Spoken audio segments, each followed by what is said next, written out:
What is going on, YouTube? So coming back today with a little bit of a news reaction sort of video, another one of those. So Derrick Rose ended up getting traded to the Chicago Bulls, to the New York Knicks today, as part of a trade that involved Lopez, Jose Calderon, and I believe it was Jerian Grant, all being sent to the New York Knicks in exchange for Derrick Rose, a second-round pick in the 2017 draft, and Justin Holiday. So, start out what I think of this trade for both teams. Obviously, the ramifications for the Chicago Bulls, they're going to be moving forward more with Jimmy Butler than they will with Derrick Rose. This opens up a need at the point guard spot, and also, I think they honestly won this trade. The Knicks, in return, get Derrick Rose, so the Bulls, anyway, okay, I'm getting mixed up here. So the Bulls actually get a center, one that is, I think fits in well with the Bulls. I have a weird comparison of Joakim Noah over the last year and a half to Robin Lopez. Robin Lopez, a good rebounding center, a guy who can mop up in the paint, be a decent defender as well. Had an okay year in New York. Now, when you talk about Jerian Grant, obviously, I believe this was his rookie year, so not a whole lot of exposure yet in the league, but we'll see what happens there. Just talking about a potential player, maybe a potential rotation guy at this point. And then Jose Calderon, I think a rotation point guard at this point in his career. Now, talk about what the Knicks get. Obviously, Derrick Rose will not be returning to MVP form unless he just gets like a brand new like Derrick Rose 2.0 body.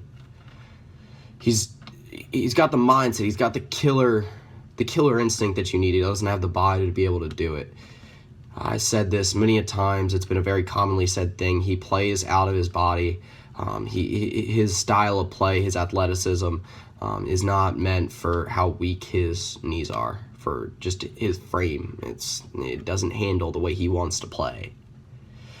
You're going to see more of the same, in my opinion, of Derrick Rose in 2016, 2017, of how you saw him in 2015, 2016.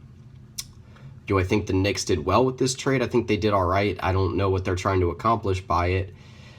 I don't think they needed to add another aging superstar to their roster. They already got Melo.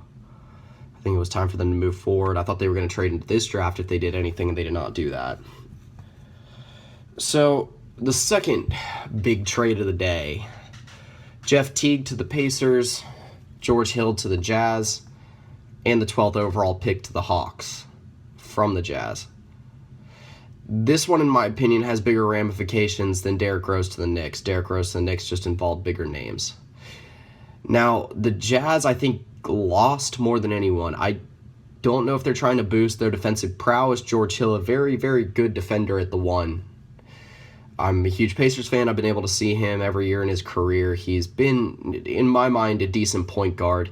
Really broke out in 2014, 2015 when Paul George went down. He was actually one of the main scoring threats. He can be a very, very good rotation point guard in my mind, but he is not a starting point guard. I believe that's a shared opinion by a lot of people. Now, talk about the other teams. The Atlanta Hawks, I think they're the biggest winner of this trade. They land a 12th overall pick. They get rid of Teague, who at this point doesn't look like what was in their future plans. I think he still could have been a decent point guard for them for a while, but I don't think he matched the expectations of what they wanted him to do this year. I really think that them landing the 12th overall pick, getting rid of Teague, that lets them re-sign either Kent Bazemore and or Al Horford, which I think they want to sign both of them, obviously, if they can. Now, the 12th overall pick, this gives them a lot of versatility in this draft. Originally, I had them taking DeAndre Bembry, who they can still take. They can still get a shooting guard.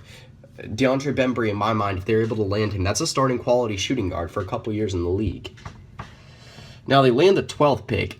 Now, I originally had the Jazz taking Wade Baldwin. They get another player in the backcourt. I'm trying to see if they have another first-round pick. I don't think that they do. I think they got a few second rounds, so maybe they can do what they want with those second-round picks. Yeah, they have, let's see here, they got 1, 2, 3 second-round picks.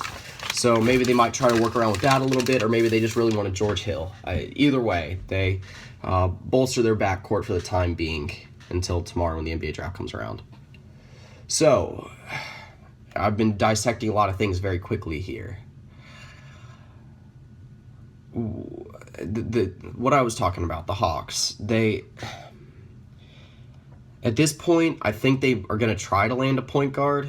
They have the option of Wade Baldwin, DeJounte Murray, or if you want to really think outside the box here, they can use both their picks to trade up. I'm assuming having the 12th and 21st picks can at least get you inside the top 8.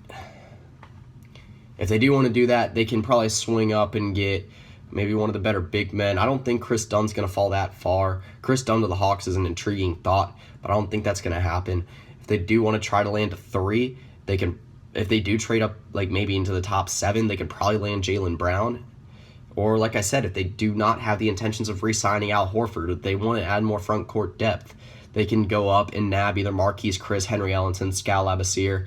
Maybe one of those guys falls to them. Again, very interesting situation this opens up. Now, the last team that I did not talk about, the Indiana Pacers. So, the Pacers get Jeff Teague, they get rid of George Hill, but they keep their pick. Long term, I think the Pacers could be the biggest winner out of this one, because I know, being a Pacers fan, we weren't looking forward to having George Hill for that much longer. I know that this offseason was about landing a decent point guard. I know Mike Conley was definitely at the top of the list.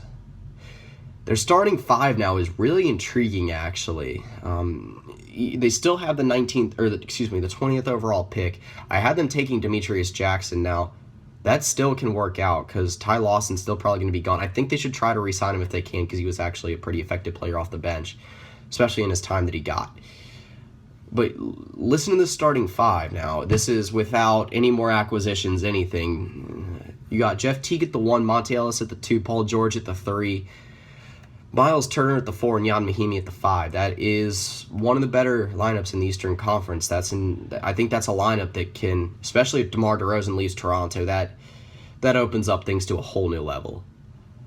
I think that puts the Pacers in a spot to be a top 3 team in the East. I think they're ready to do that anyway. I think they got one.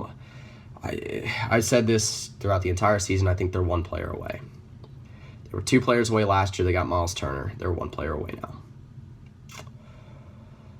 So that pretty much does it. A wild day in basketball. This offseason's going to be crazy. I'll be coming back with a video either today or tomorrow, just about Kevin Durant, where I think he's going to go, what I think he's going to do, what I think his best landing spots are, and why. Like I said, I'm prepared for a few wild days in the NBA. Should be a lot of fun. Seems like the season's not over yet, just kicking off the offseason, and should be a pretty fun time over the next week or week and a half. So that's pretty much it. See ya.